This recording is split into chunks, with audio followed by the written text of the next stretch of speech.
Hi there guys, welcome to Dino's World, and guess what? I have the Toyota Tizer with me. Now this can be also labeled as the Fronx. It is just Fronx with a different label, but it is with Toyota's labeling now. So we're going to have a look at what it has on offer quickly, the powertrain, the safety features, the performance, and the fuel efficiency and everything. So without further ado, let's get started. First of all, the design silhouette is almost similar to the Fronx.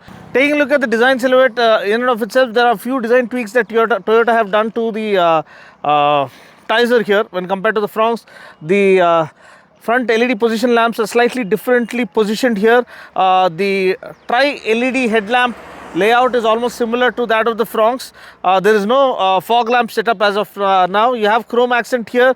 The grille shape is slightly different, and also the front bumper has a different design to it.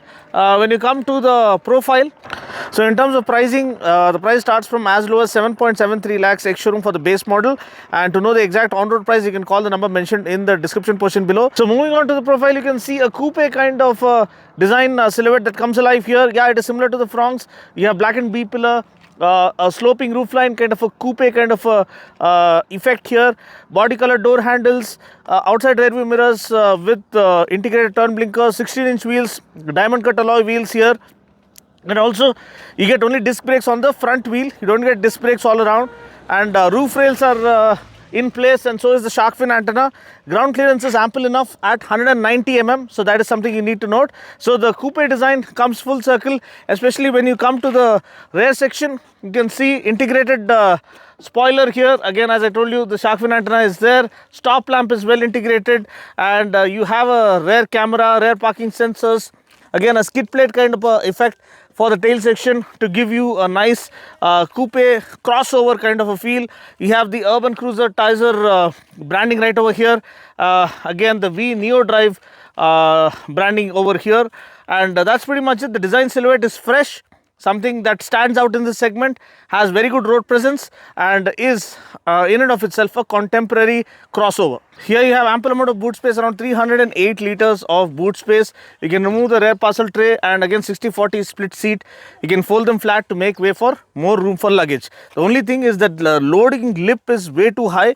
So if you have stuck with heavy luggage, for you to bring them on into the luggage space into the boot is a bit of a hassle, but apart from that, the space is well sorted.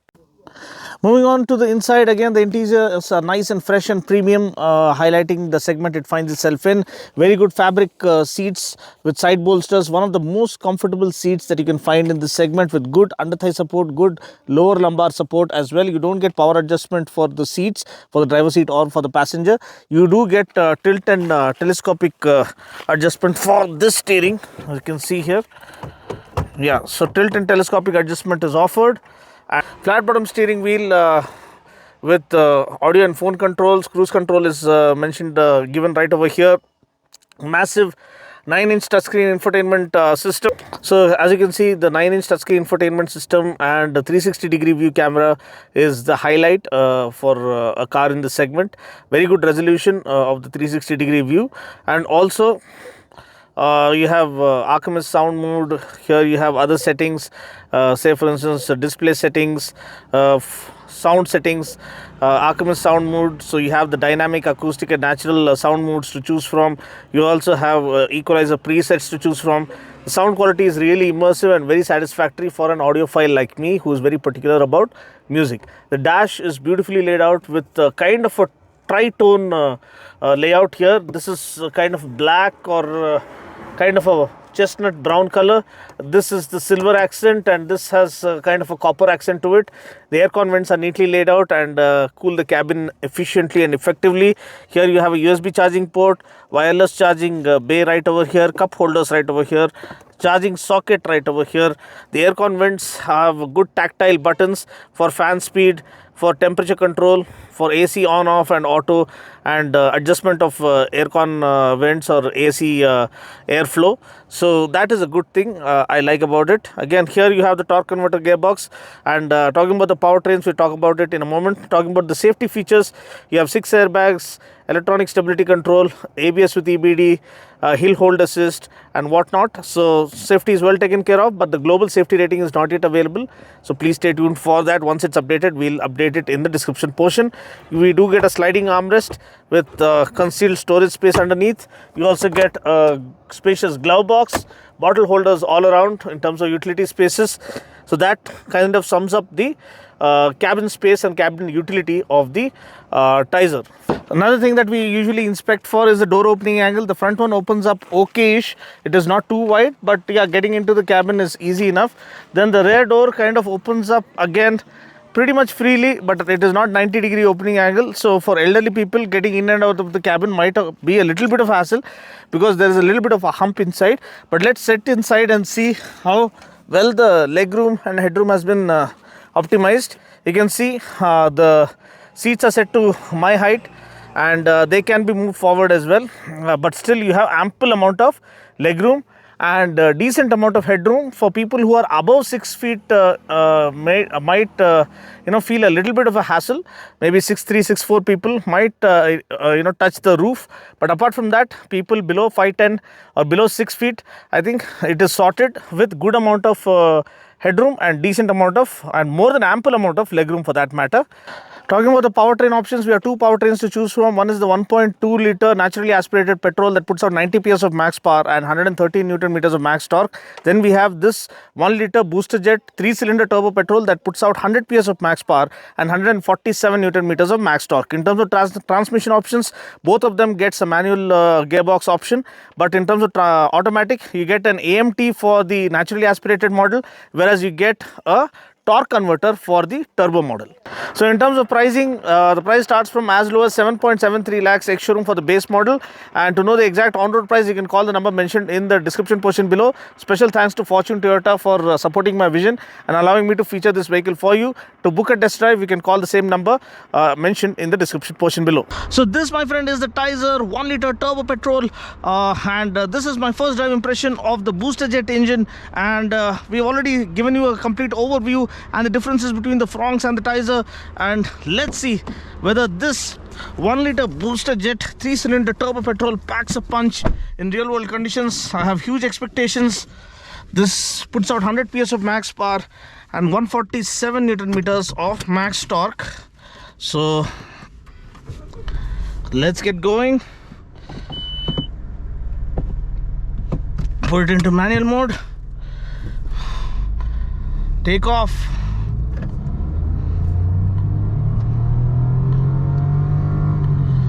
And we're using the paddle shifters. Absolutely flying right off the mark. A good sporty exhaust note on offer. Let's hold it. Very good stability.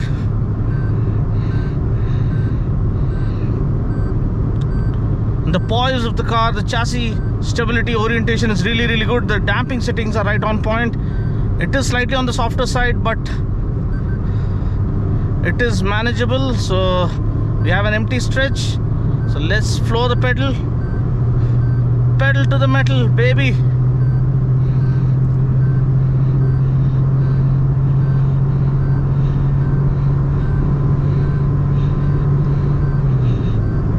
Let's see how much we can achieve here. Going strong, going strong, going strong.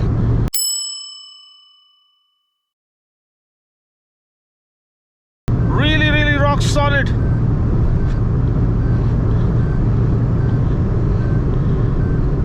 So we managed very good, very impressive speed, and I'm hats off. I mean, hats off to Toyota or Maruti or whatever you'd like to say, because this is a pure enthusiast delight. Trust me. Ooh la la. I mean, the acceleration is really satisfying, and then even if you put it into the drive mode, it shifts late. When you really floor the pedal, it shifts late. I can show you that in a moment, because if you want to amble around, it shifts to maximize fuel economy, and here you can see how much you're able to optimize fuel efficiency by going really easy on the throttle. But more than that, if you want to literally take off. Look at that, the shift's happening at 6,000 rpm. Ooh la la, that's the booster jet living up to its name. So let's cool down here and let's talk about the strengths, the good and the bad about this car. First things first, the comfort, because when you're looking for a city slinger, the city hatch, a city crossover, this one is a crossover with a coupe kind of a design. A very fresh design language brought to the segment. Looks contemporary, looks stylish, and has very good road presence, especially when you have the body cladding all around and all the accessory pack installed. So this one has slightly, of course this is a Tizer, so it has design tweaks as well. So I love the way they have done subtle tweaks to enhance the overall visual appeal and make it look far more striking now. So for now, let us quickly turn around here, check the 360-degree camera. So I'll turn around. The steering is nice and light at lower speeds, and at the same time, when you actually floor the pedal, the stability is right up there with no uncertainty, no wobbly behavior.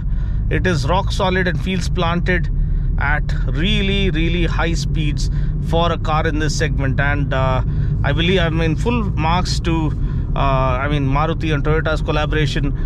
The Heartect platform is based on that. It's based on the same underpinnings of the Baleno, but still this one feels far more reassuring and far more planted and more confidence inspiring when you push it to the limits. 16-inch wheels really help. And I mean, I love the seating comfort, the foam quality used, the steering calibration is right on point, and NVH levels, as you can see, it's completely quiet now, and the noise, vibration, harshness levels reduced to bare minimum. And then of course the refinement is there. If you want to hear that sporty exhaust note, just floor the pedal. There you have it. And if you want to keep a check on the speed, drop the anchor, and the brakes are right on point to watch your back. And safety is well taken care of. You have ABS with EBD. You have 6 airbags all around. Now I'm not sure about the global NCAP safety rating. Maybe that will be updated soon. But it does come with the TECT body structure, total effective control technology. So that has crumple zones to absorb the crash energy and keep it away from the passengers in the cabin. So it absorbs all the crash energy and makes sure that the impact is not felt by the people inside the cabin. But that is one technology. But we are all looking for 5-star safety rating these days. So hopefully it'll come up with a good safety rating sooner or later. The AC efficacy is good, the way it cools the cabin, and the room inside the cabin is nice, well spaced out. Also this 9-inch touchscreen infotainment system with Android Auto, Apple CarPlay does its job judiciously. And the resolution of the 360-degree camera is something that you can appreciate in this price point, because I just recently reviewed a really higher segment vehicle, and in that the camera was really pathetic. I mean, very disappointing for a car in that price point to have that kind of a pathetic rear view camera. So here, if you see, say for instance I quickly slot it into reverse gear. Yeah, this is something you need to get used to. And here you have different views to choose from: wide angle, top angle, or if you want, you also have a heads-up display. I don't know why that isn't coming up. Okay, maybe you have to long press. Oh, there you are. That's the heads-up display. Oh la la, that's coming up beautifully now. Hello, and quickly giving you a view, different this thing. But okay, let's put back to drive mode now. Drive mode, and this shows the speedometer, the mode you're in, and the clock. So all set to go.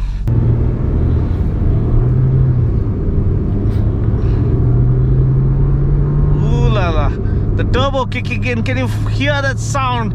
I'm just back from Furiosa Mad Max screening, and the turbo sound is something that fills your ears with joy, and this one is no less. This is absolutely brilliant and one of the finest enthusiast cars out there, and I'm so in love with it. Yes, I drive an N-Line myself. It's a 3-cylinder turbo petrol. It has its own character, but this one feels a little more lighter and effortless. I mean, when compared to the N, because the N-Line has a stiffer setup and stiffer steering wheel. We do get all 4 disc brakes over there, but somehow feel this one has that performance with the comfort added. So N-Line is purely about performance. It doesn't offer you great soak you in comfort kind of a feel, because everything is tuned for better track performance.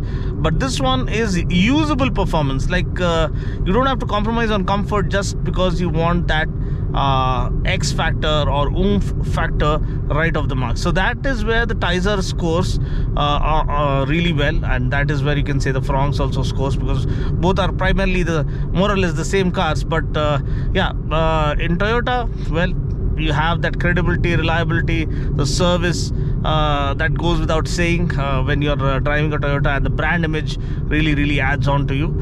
Yeah, that's pretty much it. So overall, I feel the Tizer is a force to reckon with. It's twice the onslaught that the competition has to face, because one is from the Fronx and one is from the Tizer. So man, and this booster jet is an absolute delight. If you are an enthusiast, you gotta drive it to believe it. I mean, you will fall in love, especially when the turbo kicks in, and the sound of turbo kicking in, boy, it just fills your ears with pure eargasm. So that's pretty much it. Thanks for watching. I'll catch you guys in the next video. Hope you like what you see, and if you want to see more pure automobile content, stay tuned to Dino's World, and please support a solo creator reach 1 million subscribers. Without your support, it's not possible. It's just pure word of mouth support that I have. So thanks for watching. See you guys soon in the next review. Cheers.